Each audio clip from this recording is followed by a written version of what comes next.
إن الحمد لله نحمده ونستعينه ونستغفره ونؤمن به ونعوذ بالله من شرور أنفسنا ومن سيئات أعمالنا من يهده الله فلا مضل له ومن يضلل فلا هادي له وأشهد أن لا إله إلا الله وحده لا شريك له وأشهد أن محمدا عبده ورسوله أما بعد فإن خير الحديث كتاب الله وخير الهدي هدي محمد صلى الله عليه وسلم وشر الأمور محدثاتها وكل محدثة بدعة وكل بدعة ضلالة وكل ضلالة في النار فأعوذ بالله من الشيطان الرجيم بسم الله الرحمن الرحيم رب اشرح لي صدري ويسر لي أمري واحلل عقدة من لساني يفقهوا قولي قال الله تعالى في موضع آخر بسم الله الرحمن الرحيم لن ينال الله لحومها ولا دماؤها ولكن يناله التقوى منكم. برادران اسلام، حاضرین جمعہ، دینی و ملی بھائیوں، بزرگوں اور دوستوں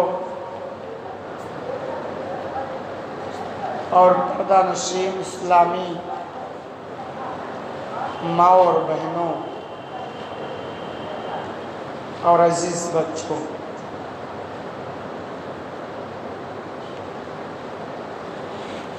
عشرہ ذی الحجہ کے ایام چل رہے ہیں۔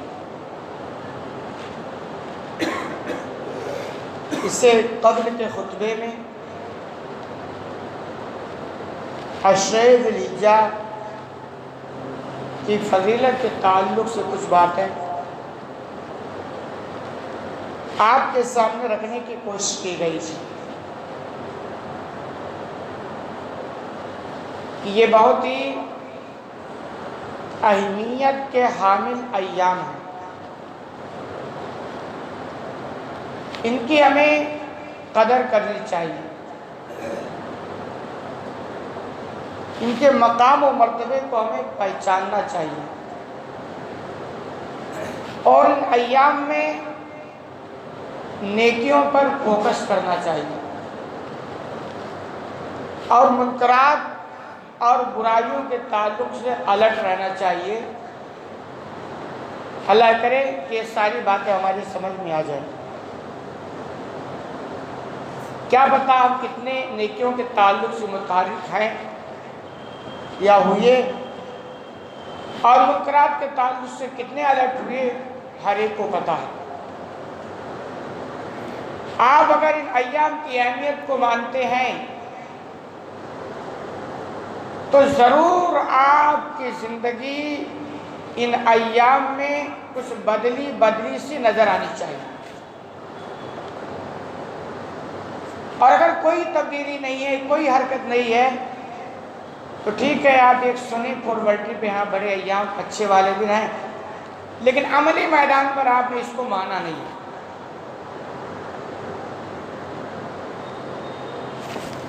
اسی عشرے میں جو ایک عظیم نیکی کو انجام دیا جاتا ہے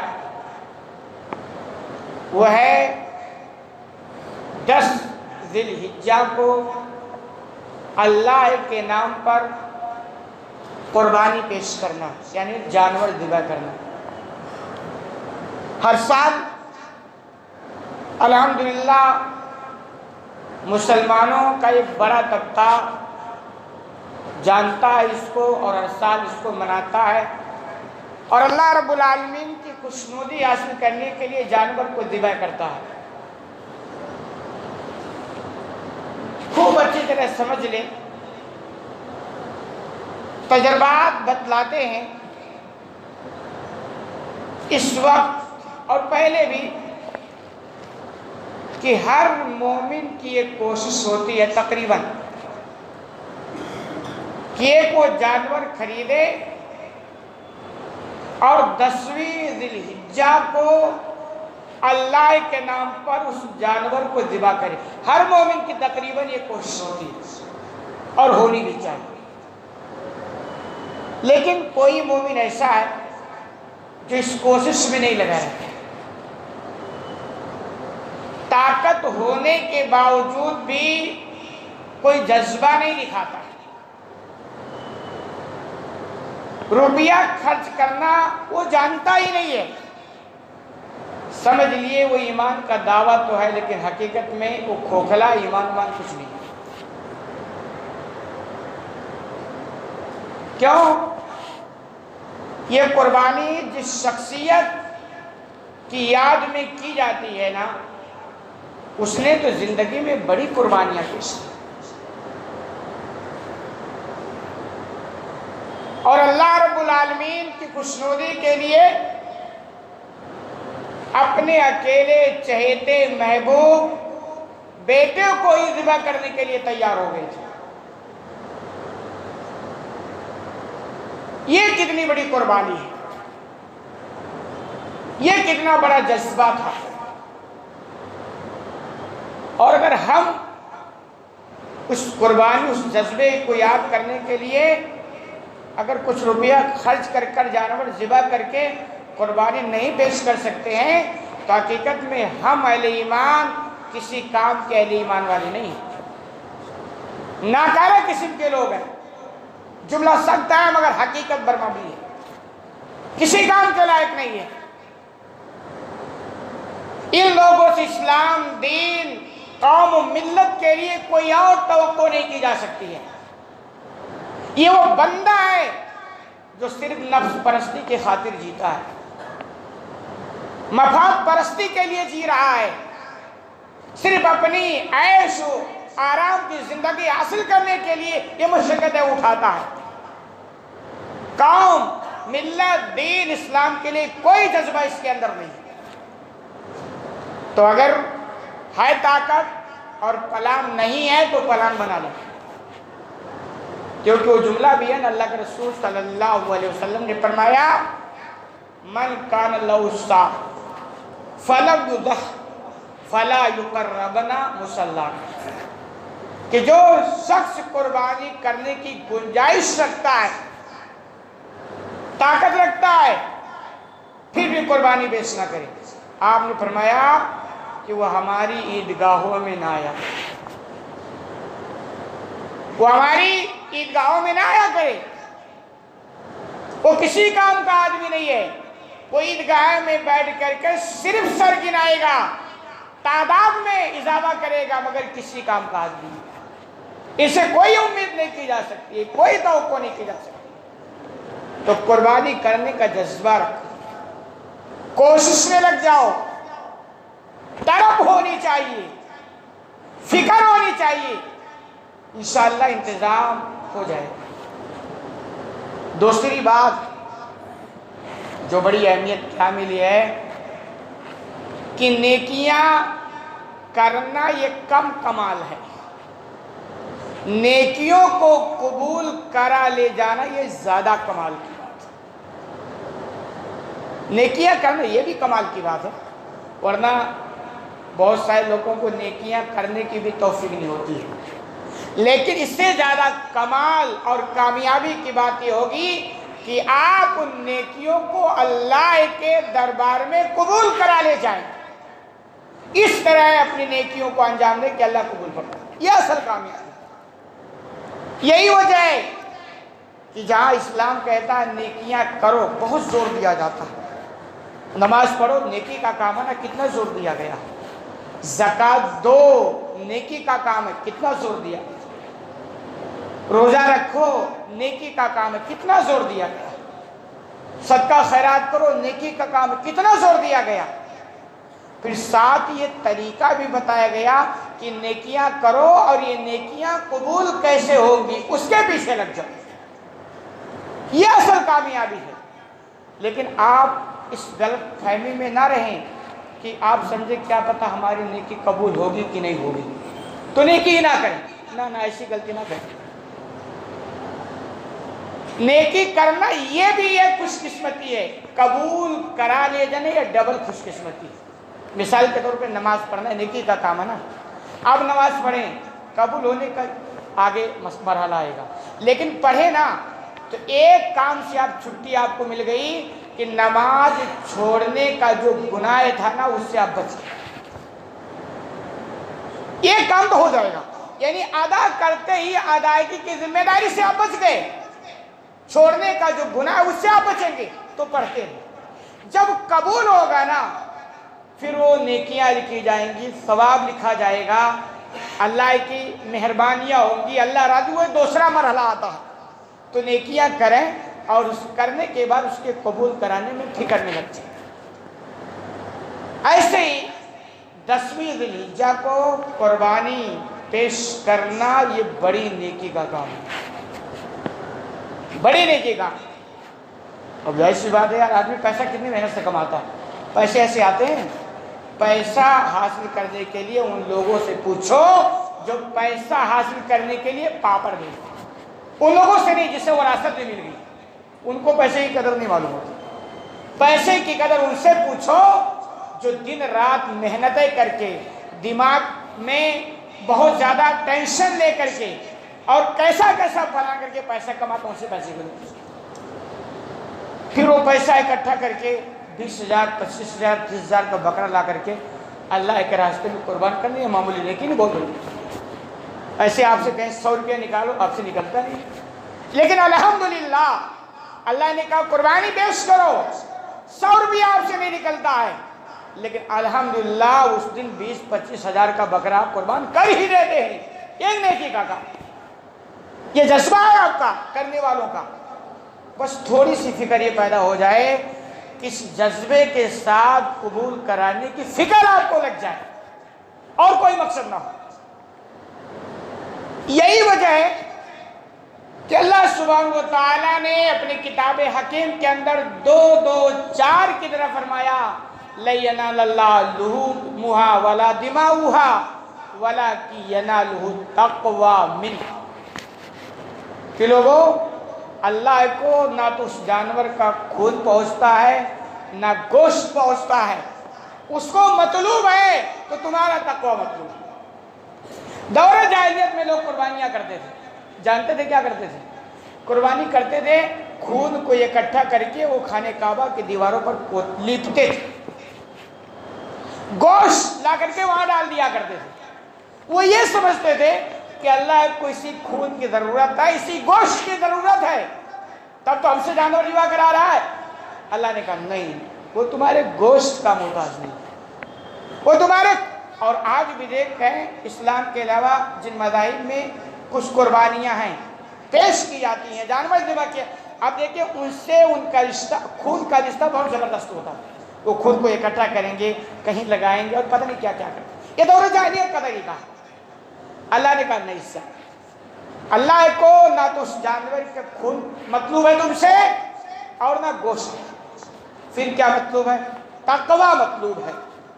صاف سی بات ہے 2:4 کی طرح کہ تقوی کے ساتھ اگر آپ کی قربانی ہے تو الحمدللہ خوش نصیب ہیں, آپ کی قربانی قبول کر لی جائے. اس کے برعکس بھی آپ سمجھ لیجئے کہ آپ کی قربانی اگر تقوی سے خالی ہے تو ٹھیک ہے, اب جو چاہے تو ہو جائے گا, مگر اللہ کے دربار میں قبول نہیں, کیونکہ اللہ تقوی ہی چاہتا. تقوی کی پہچان کیسے رہے گی؟ کوئی موٹی موٹی بات ہے جو آپ سنتے ہیں. متقی آدمی نماز چھوڑ نہیں سکتا, سن لے کو بچ کر. متقی آدمی زکات میں ڈنڈی نہیں مار سکتا ہے. متقی آدمی دوسروں کا حق دبا کے بیٹھا نہیں رہے گا.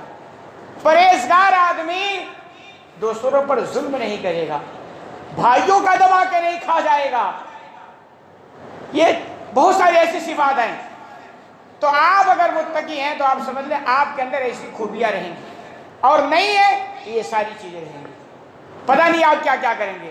تو پھر آپ سمجھیے آپ کی قربانی ایک فارملٹی ہے، گوشت کھائیں گے، دوستوں کو کھلائیں گے، چمڑا مدرسے کے حوالے کر دیں گے، اور اس واہ بھی آپ کو مل جائے گی، فلاں صاحب الحمدللہ اتنا مہنگا بکرا، یعنی سب سے قیمتی والا بکرا لا کر کے دکھائیں، جیسا لوگ کرتے ہیں۔ تو خوب اچھی طرح سمجھ لیں، تقوی شرط ہے قبولیت، تقوی شرط ہے قبولیت کا، اور اس شرط کو آپ کو اپنی زندگی کے اندر لانا ہی پڑے گا۔ دوسری پہچان، تقوی کا مطلب یہ ہوتا بچنا، آدمی منکرات سے بچے، برائیوں سے بچے۔ اور ہم ایمان والوں کا حال تو یہ ہے، اتنے عظیم ایام چل رہے ہیں، اشہر رضا چل رہا ہے، بہت اہمیت کے حامل ہیں۔ اس سے پہلے ہم نے بتایا کہ ان دنوں میں آپ جو نیکیاں کریں گے نا، ان کا مقابلہ دوسرے عام ایام کی نیکیاں نہیں کر سکتی ہیں، اتنے اہم ایام میں چل رہے ہیں۔ لیکن تجربات یہ بتلاتے ہیں ان ایام میں بھی ہمارے منکرات پر کوئی اثر نہیں ہے، ہماری برائیوں پر کوئی اثر نہیں ہے، ہماری گڑبڑیوں میں کوئی فرق نہیں آیا ہے، ہمارے ظلم و زیادتی میں کوئی کمی واقع نہیں ہوئی ہے۔ یہ ساری چیزیں ہم کو معلوم ہیں، خوب اچھی طرح سمجھیں۔ قربانی اگر اللہ کی رضا کے لیے کر رہے ہیں تو آپ سمجھیں کہ یہ ساری صفات آپ کے اندر ہونی چاہیے۔ قربانی کے تعلق سے آپ سمجھیں، دیکھیں اللہ رب العالمین بالکل بے عیب ہے، ہم سب مانتے ہیں۔ اللہ کے علاوہ کوئی دنیا میں ایسی ذات نہیں جس کے اندر کچھ نہ کچھ کمی ہو، کچھ نہ کچھ عیب نہ ہو، ایسا ہی یہ اللہ کی ذات ہے جو صرف اکیلا ہے، جس کے اندر کوئی کمی نہیں ہے، کوئی عیب نہیں۔ یہ وجہ نا کہ دجال جو دنیا کے اندر آئے گا تو کہے گا میں ہی ہوں۔ تو اللہ نے اس کی علامت کے لیے آپ دیکھیں گے اس آنکھوں کا وہ اندھا ہوگا، یعنی آنکھ دیکھنے سے پتہ چل جائے گا آپ کو کہ یہ بندہ عیبدار ہے۔ اور آپ کو پتہ ہے کہ ہمارا جو اللہ ہے، جو معبود حقیقی، وہ عیب والا نہیں ہے۔ یہ پہچان اللہ نے برقرار رکھی، بنا رکھی کہ دھوکے میں نہیں آنا، اس کے ہاتھ کی صفائی سے تم چکما نہیں کھانا، اس کی کچھ طاقتوں کو دیکھ کر کے تم ایمان سے ہاتھ نہیں دھوگا اتنا، یہ علامت ہے آپ کو بتائی گئی۔ تو اللہ کیا ہے؟ بالکل بے عیب۔ تو اللہ چاہتا ہے کہ بندے جب ہمارے لیے کچھ پیش کرے نا تو کوشش یہ کرے ٹھیک ٹھاک رہے، اس میں بظاہر کوئی عیب نہ ہو، کوئی کمی نہ ہو، تھرڈ کوالٹی نہ ہو، بلکہ اپنے حیثیت سے مطابق بہتر سے بہتر کوالٹی پیش کرے۔ یہ وجہ ہے مسلم احمد کے حوالے سے آپ صلی اللہ علیہ وسلم نے فرمایا کہ 4 طرح کے جانور کی قربانی کرنا جائز نہیں۔ ارب لا تجوز بالاضاحی، 4 قسم کے جانور ہیں جن کی قربانی درست نہیں۔ الاوراء بین اولها، ایسا کانا جانور جس کا کانا پن بالکل واضح ہے، یعنی آپ کی بیماری میں وہ ملوث ہے، لت پت ہے، اور بالکل دکھ رہا ٹھیک ٹھاک کہ صاحب یہ جانور کانا ہے، مکمل اس کو دکھائی نہیں دیتا، واضح ہو، ہلکا پھلکا ہو، پتہ نہ چلے، آپ کو چشمہ لگا کر کے تجربہ کر، وہ الگ میٹر ہو گئے، لیکن 2 4 کی طرح آپ کو دکھ رہا ہے تو پھر ایسے جانوروں کی قربانی آپ نہ کریں، کیونکہ قربانی کس کے لیے کریں؟ اللہ کے لیے نا۔ تو بھائی بڑھیا والا کوالٹی آپ اپنے لیے رکھیں، اور جو کانا ہو، لولا ہو، لگڑا ہو، دنیا میں کوئی اس کا کوئی پوچھنے والا نہ ہو، اب اللہ کے لیے پیش کریں۔ یہ آپ کے ایمان کی کمتر یعنی کم ہونے کی پہچان ہوگی کہ آپ اگر ایسے جانوروں کی قربانی پیش کریں۔ اس لیے جانور خریدیں تو جہاں بہت ساری چیزوں کا مشاہدہ کرتے ہیں تو آنکھوں کا بھی آپ مشاہدہ کر دیا۔ دوسرا آپ نے فرمایا والمریضۃ التی بین مرضها، ایسا بیمار جانور جس کی بیماری بالکل واضح ہو، دیکھنے سے لگتا ہے کہ صاحب اس کو فلا فلا بیماری ہے، فلا بیماری میں یہ جانور ملوث ہے، دیکھنے سے دور سے لگ جائے، تو آپ فرماتے پھر نہ کرو ایسی قربانی۔ عام دنوں میں کھا لو نا، کاٹ کے کون منع کرتا ہے، لیکن چونکہ قربانی پیش کرنا، اور تال میل رکھو کہ آپ اللہ کے لیے جانور پیش کرتے ہیں، کس کی یاد میں؟ ابراہیم علیہ السلام کی یاد میں، اسماعیل علیہ السلام کی یاد میں، جو اللہ کے لیے باپ اپنے بیٹے کو قربان کرنے کو تیار ہو گئے۔ بیٹا خود باپ کے آس سے اللہ کے لیے قربان ہونے کے لیے تیار ہو گیا، معمولی چیز ہے۔ اور آپ جانور ذبح کریں تو یار تھرڈ کوالٹی، ہلکا پھلکا، دبلا، پیسہ مجھے تو افسوس ہوتا، کبھی کبھی تجربہ دیکھتے ہیں شادیوں میں ادھادھند خرچ، نہ مطلب ایسی جگہوں پر جہاں خرچ نہیں ہونا چاہیے، بے شمار خرچ ہوتے ہیں، اور جانور خریدنا سب سے سستا تھرڈ کوالٹی، یعنی ان کی پوزیشن اور جانور کا تال میل نہیں کھاتا ہے۔ یار کچھ تال میل بھی تو کھانا چاہیے۔ آپ کروڑ پتی ہو کر بھی آپ کا جانور ویسا ہے جو ایک مزدور طبقہ کا جانور ہوتا ہے، تو کیا فرق ہے؟ پھر اس کا مطلب ہو گیا اللہ نے آپ کو دولت دے کر غلطی کر لی ہے؟ غلطی نہیں کی، آپ آزمائش میں پھنس گئے ہیں، آپ بڑی آزمائش میں پھنس گئے ہیں۔ اللہ کے کمال ہے، بندہ تجھ سے کمزور بندہ ہے، لیکن دیکھ لیے میرا بندہ فلا ہے اور اپنے حیثیت کے مطابق کتنا اچھا جانور قربان کرتا ہے میرے لیے، اور تجھے میں کروڑوں کا مالک بنایا، لاکھوں میں کھیلتا ہے، سال میں ایک جانور ذبح کرنا ہوا تو سب سے سستا والا جانور کے پیچھے بھاگتا ہے، دیکھنے سے لگتا ہے کہ یہ کسی غریب آدمی کا بکرا ہے۔ تو ایسا نہ کرے، حیثیت دے گا اپنی اور اس کے مطابق جانور دے گا۔ تیسرا قسم کا جانور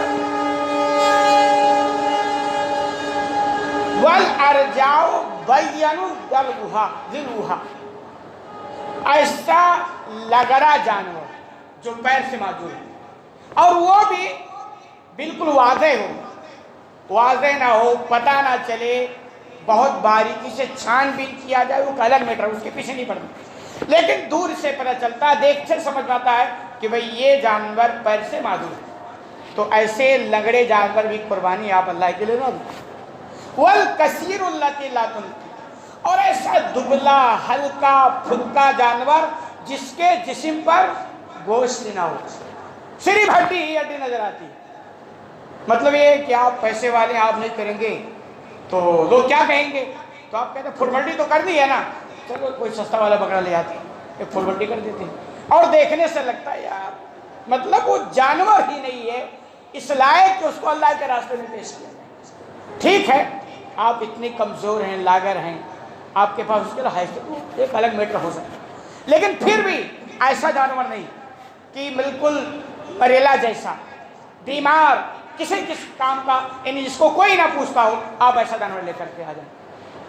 اور یہ ساری چیزیں کب سمجھ میں آئیں گی جانتے ہیں؟ جب دل کے اندر اللہ کی محبت کوٹ کوٹ کے بھری ہو، ورنہ یہ ساری باتیں سننے کے بعد بھی سمجھ میں نہیں آتی۔ آپ یہ سمجھیں کہ یہ سارا کام صرف اللہ کے لیے ہوتا ہے، اللہ کو ہمیں خوش کرنا ہے، پھر آپ دیکھیں آپ کا جذبہ، آپ کی ایمان اور آپ کی تگودو آپ کی طرف دیکھیں۔ جیسے ایک محترم نئی نئی شادی ہوتی ہے، محترمہ کو خوش کرنا ہو، دیکھیں آپ کیسے اس کی تگودو ہوتی ہے، کیسے کیسے وہ محنتیں کرتا ہے، اور کیا کیا نہیں گل کھلاتا ہے کہ محترمہ خوش ہو جائے۔ کیا اس کے دل میں ایک طلب ہوتی ہے، ایک جذبہ ہوتا ہے اپنے معشوقہ کو خوش کر دے گا۔ تو اس سے کہیں زیادہ محبت ایک بندے کے دل کے اندر اللہ کی ہونی چاہیے، اور اگر یہ ہوگی تو حقیقت میں پھر آپ کو مال دھن دولت سے اتنی محبت نہیں ہوگی کہ اللہ کے لیے آپ پیسہ گنیں، آپ تو کہیں گے بڑھیا والے لے کے آئیں، جو اسی حساب کے بھی ثواب آپ کو ملے گا۔ تو اس چیز کا دھیان رکھیں۔ اور ایسے ہی بہت ساری چیزیں، ایک چیز اور ہے جو غلط فہمی ہے، اس کو بھی آپ سمجھیں۔ قربانی کے لیے قربانی فرض ہے، واجب ہے، سنت، اس میں اختلاف ہے، لیکن یہ بات تو ہے کہ زور تو دیا گیا کہ قربانی کرنا ہی چاہیے اگر طاقت ہے، لیکن یہ غلط فہمی ہے کہ قربانی انہی لوگوں کو کرنا چاہیے جو صاحب نصاب ہیں، یعنی جن پر زکوٰۃ لاگو ہوتا وہی کرنا چاہیے۔ خوب اچھی طرح سمجھ لیں، اس بات کے لیے کوئی بھی کتاب و سنت کے اندر نصوص یعنی دلیل نہیں ہے۔ خود آپ صلی اللہ علیہ وسلم مدینہ کے اندر 10 سال تقریباً رہے، اور آپ نے تقریباً ہر سال قربانی کی، اور آپ نے زکوٰۃ کبھی نہیں نکالا ہے۔ صاحب نصاب آپ زکوٰۃ کے ہوئے ہی نہیں، اس لیے کہ آپ مال ہی نہیں اکٹھا کرتے تھے، آیا اور دے دیا، آیا تو دے دیا، آپ کی ایک الگ شان تھی۔ لیکن آپ قربانی کرتے تھے، ہر سال آپ نے قربانی کی ہے، اس لیے صاحب نصاب ہونا یہ شرط نہیں ہے۔ اب یہ قربانی کا ایام چل رہے ہیں، ابھی کرنا ہے نا، تو اس وقت آپ اپنی کنڈیشن دیکھیں مجھے پوزیشن کیا ہے، میں خرید سکتا ہوں بکرا کہ نہیں، بس یہ دیکھنا ہے۔ کبھی کیونکہ زکوٰۃ کے لیے سال کا شرط ہوتا ہے نا، کہ سال بھر آپ کے پاس اتنا بیلنس ہو جائے پھر زکوٰۃ لاگو ہوتا ہے۔ قربانی کے لیے ابھی پوزیشن آپ کے ٹھیک ہے، کوئی مسئلہ نہیں، آپ کر دو۔ تو قربانی کے لیے زکوٰۃ کا ہونا یہ شرط نہیں ہے، اس کو خوب اچھی طرح سمجھ لیں۔ تو آپ کو اللہ نے اگر طاقت دی ہے اس پوزیشن میں ابھی پھر آپ، تو آپ قربانی کریں، بکرا خریدیں اور قربانی کریں، اور یہ قربانی کا اکثر مقصد ہے اللہ کو راضی کریں۔ آپ نماز چھوڑ کر کے اللہ کو ناراض کریں، قربانی سے اللہ راضی ہو جائے، ایک سوال ہی پیدا نہیں ہوتا۔ تو آپ منکرات کا خاتمہ کریں اور اخلاص پیدا کریں۔ جب تک آپ کے اعمال میں خلوص و للہیت نہیں پیدا ہوگا، آپ کی نیکیوں میں مزہ نہیں آئے، اس میں لذت آپ کو محسوس نہیں ہوگی، وہ نیکیاں آپ کے لیے پہاڑ جیسی محسوس ہوگی۔